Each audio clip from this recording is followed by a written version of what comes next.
Y ahora te voy a contar con la famosa tormenta de Santa Rosa, qué hay detrás de este mito, leyenda, que normalmente se suele hablar en esta época del año de la famosa tormenta de Santa Rosa. Ahora la pregunta ¿es un mito o es realidad? Y es por eso que nosotros de Ciudad Televisión te vamos a contar y te vamos a mostrar algunos datos específicamente de la ciudad de Resistencia.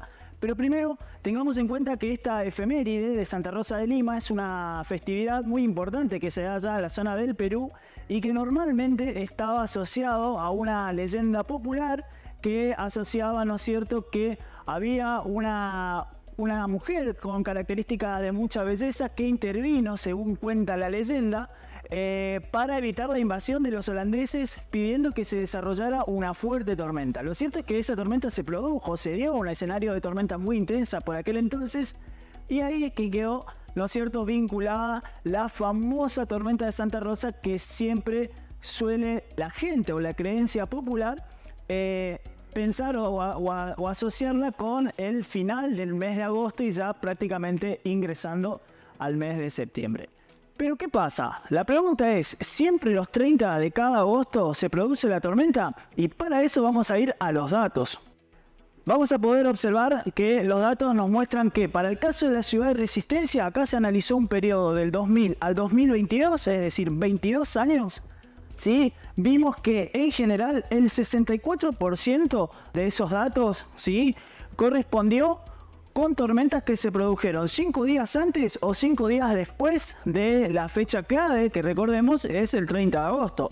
Por eso que no siempre se da en cada 30 de agosto una tormenta en la ciudad de Resistencia. Y por otra parte, fíjate vos, acá te muestro que el 27% de esos datos prácticamente no tuvo evento de tormenta. Quiere decir que 6 de esos 22 años no presentaron situaciones de tormentas ni 5 días antes, ni 5 días después, ni tampoco durante el 30 de agosto, ¿sí?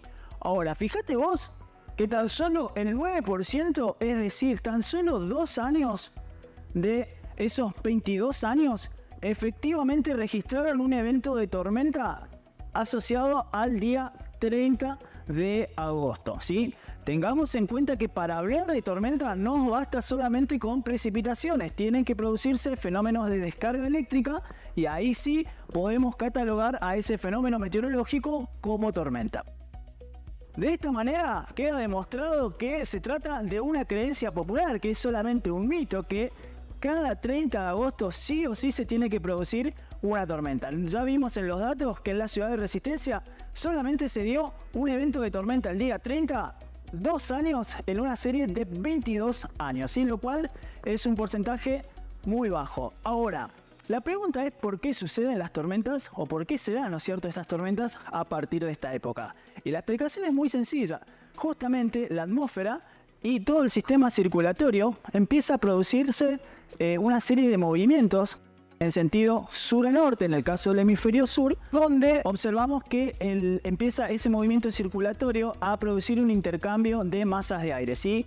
Como nos vamos acercando a la primavera y ya de cara al verano empieza a aumentar la frecuencia de aire cálido y húmedo, ¿sí? Y empieza cada vez menos a ser más reducida la frecuencia de aire frío de origen polar, que es lo que caracteriza generalmente al invierno. Entonces, ese aire cálido y húmedo empieza como a aportar la energía suficiente que cuando vemos el ingreso de un frente frío o el ingreso de aire frío, ese choque de masas de aire es lo que produce y activa este escenario de tormentas.